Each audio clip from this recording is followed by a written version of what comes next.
আজ বিকেলে সরকারি চাকরিজীবীদের জন্য নবম পে স্কেল কার্যকরের নতুন সিদ্ধান্ত আসছে। পে কমিশনের চেয়ারম্যান ও অর্থ উপদেষ্টার বৈঠকে যে বিষয়ে আলোচনা হল, বিস্তারিত থাকছে ভিডিওতে। বিকেল ৫টায় গেজেট প্রকাশ, ৭০,০০০ কোটি টাকা বাজেট বরাদ্দ ও ১৪ গ্রেডে নবম পে স্কেলের পূর্ণাঙ্গ তালিকা প্রকাশ। অর্থ উপদেষ্টা এ বিষয়ে যা বললেন, এ বিষয়ে বিস্তারিত আলোচনা করার শুরুতে এখন পর্যন্ত যারা আমাদের এই চ্যানেলটি সাবস্ক্রাইব করেনি তারা অবশ্যই আমাদের এই চ্যানেলটি সাবস্ক্রাইব করুন এবং ভিডিওটিতে একটি লাইক করে ভিডিওটি কন্টিনিউ করুন। অবশেষে আজ বিকেল ৫টায় সরকারি চাকরিজীবীদের জন্য গেজেট জারি করা হবে। বাজেট সংশোধন করার ফলে সরকারি চাকরিজীবীরা পেতে যাচ্ছেন নবম পে স্কেলের গেজেট। দীর্ঘদিন বেতন স্কেল পরিবর্তন করার বিষয়ে বারবার তারিখ পরিবর্তন করা হলেও আজ প্রধান উপদেষ্টা নির্দেশে বাজেট সংশোধন করলেন অর্থ উপদেষ্টা। অর্থ উপদেষ্টা গণমাধ্যমকে বলেন, এইমাত্র আমাদের সকল কাজ শেষ হলো, এখন বিকেল ৫টার মধ্যে গেজেট প্রকাশের প্রস্তুতি চলছে। গেজেট প্রকাশ করা হলেই সরকারি চাকরিজীবীরা নবম পে স্কেলের আওতায় বেতন বৃদ্ধির সুবিধা গ্রহণ করবেন। এছাড়াও অর্থ উপদেষ্টা আরও বলেন, পে কমিশন থেকে নতুন একটি খসড়া অর্থ মন্ত্রণালয়ের উদ্দেশ্যে পাঠায়, সেখানে বেতন বৃদ্ধির বিষয়গুলো স্পষ্টভাবে উল্লেখ সহ গ্রেড পরিবর্তনের সিদ্ধান্ত নেওয়া হয়। আজ পে কমিশনে একাধিক সূত্র নিশ্চিত করেছেন প্রধান উপদেষ্টা নিজেই গেজেট প্রকাশ করবেন, যেহেতু নবম পে স্কেলের বিষয়টি সরকারি চাকরিজীবীদের অনেক কষ্টের একটি প্রতিদান। তাই অন্তর্বর্তীকালীন সরকার চাচ্ছেন বিকেল ৫টায় জাতির উদ্দেশ্যে ভাষণ দিয়ে এই গেজেট জনসম্মুখে আনা হবে। ইতিমধ্যে পে কমিশনের সঙ্গে প্রধান উপদেষ্টার বৈঠক অনুষ্ঠিত হয়।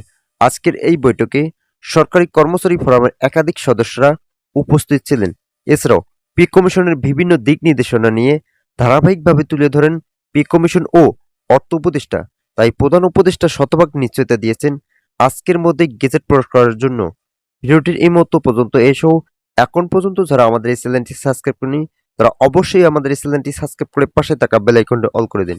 অর্থ বছরে বাজেট সংশোধন করা হয়েছে ৭০,০০০ কোটি টাকা। শুধুমাত্র সরকারি চাকরিজীবীদের বেতন বৃদ্ধি করার লক্ষ্যে ৭০,০০০ কোটি টাকা বাজেট সংশোধন করা হয়। এছাড়াও অন্যান্য খাতে সংশোধন করেছে কর্তৃপক্ষ।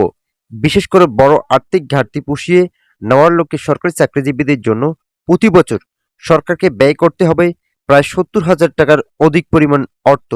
যদিও বাংলাদেশের অর্থনীতির উপর বিবেচনা করে এটি বাস্তবায়ন করা কঠিন, তবে অন্তর্বর্তীকালীন সরকার যেহেতু কথা দিয়েছেন তাই বাজেট সংশোধন করার মাধ্যমে বেতন বৃদ্ধির নতুন রূপরেখা তৈরি করা হলো। দীর্ঘদিন থেকে এই বিষয়টি নিয়ে টানাপোড়েন অবস্থায় থাকলেও অবশেষে আজ প্রধান উপদেষ্টার মন্তব্যের পর সকল জোট খুলে গেল। প্রধান উপদেষ্টা বলেন, আমরা পে কমিশন ও অর্থ মন্ত্রণালয়ের সঙ্গে একাধিকবার আলোচনা করেছি, সেখানে আমাদের সকল দিক নির্দেশনা দেওয়া রয়েছে। এছাড়াও পে কমিশনের চেয়ারম্যানকে সাবেক অর্থ সচিব জাকির আহমেদ খানকে যেভাবে কাজের দায়িত্ব দেওয়া হয়েছে তিনি সকল কাজ একই পদ্ধতিতে অনুসরণ করে সম্পূর্ণ করেছেন, যার ফলে আজ রাত ১১টার মধ্যে গেজেট প্রকাশ করা সম্ভব হবে। যেহেতু আমরা দীর্ঘ প্রায় ১ বছর থেকে মহার্ঘ ভাতা সহ সরকারি চাকরিজীবীদের নবম পে স্কেলের আওতায় বেতন বৃদ্ধির সিদ্ধান্তগুলো নিয়ে কাজ করে যাচ্ছি, তাই আর সময় বিলম্ব না করে আজকের মধ্যে এটি সম্পূর্ণ করা প্রয়োজন।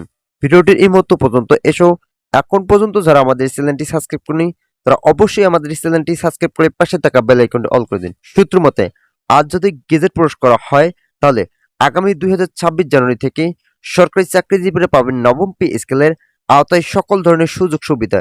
যেহেতু কর্মচারী মহলের একাধিক সদস্যরা আজকের বৈঠকে উপস্থিত ছিলেন, তাই তাদের মতামতের উপর নির্ভর করে আজকে ডেডলাইন প্রকাশ করা হয়। এই ডেডলাইন অনুযায়ী সরকারি চাকরিজীবীরা বেতন বৃদ্ধির সকল ধরনের সুযোগ সুবিধা পাবেন। ২০২৬ সালের প্রথম মাস থেকেই আজকের জরুরি এই সিদ্ধান্ত সরকারি চাকরিজীবীদের পরবর্তী জীবন মানে উন্নয়নে ব্যাপক আলোড়ন সৃষ্টি করবে বলে মন্তব্য করেন অর্থনীতিবিদরা। অর্থনীতিবিদরা বলেন, সরকারি চাকরিজীবীদের বেতন বৃদ্ধি করা হলে বাংলাদেশের অর্থনীতির মোড় ঘুরে দাঁড়াবে। এছাড়াও কর্মচারীরা ৬ সদস্যের পরিবার হিসাব রেখে যদি বেতন বৃদ্ধি করা হয় তাহলে কর্মচারীরা অর্থনৈতিকভাবে প্রতিকূল পরিবেশ টিকিয়ে থাকতে পারবেন। তাই দ্রুত সরকারি চাকরিজীবীদের জন্য বেতন বৃদ্ধি করার মাধ্যমে অর্থনৈতিক নতুন সিদ্ধান্ত বাস্তবায়ন করা হচ্ছে। আজ সকাল ১০টা থেকে একটি বৈঠক অনুষ্ঠিত হয়েছে, সেখানে সরকারি চাকরিজীবীদের বেতন বৃদ্ধির সকল বিষয়গুলো তুলে ধরা হয়।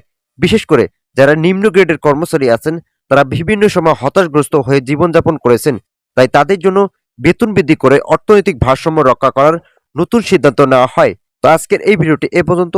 আশা করি ভিডিওটি থেকে অনেকে উপকার পেয়েছেন। যদি উপকার পেয়ে থাকেন তাহলে অবশ্যই আমাদের চ্যানেলটি সাবস্ক্রাইব করে পাশে থাকা বেল আইকনটি অল করে দিন।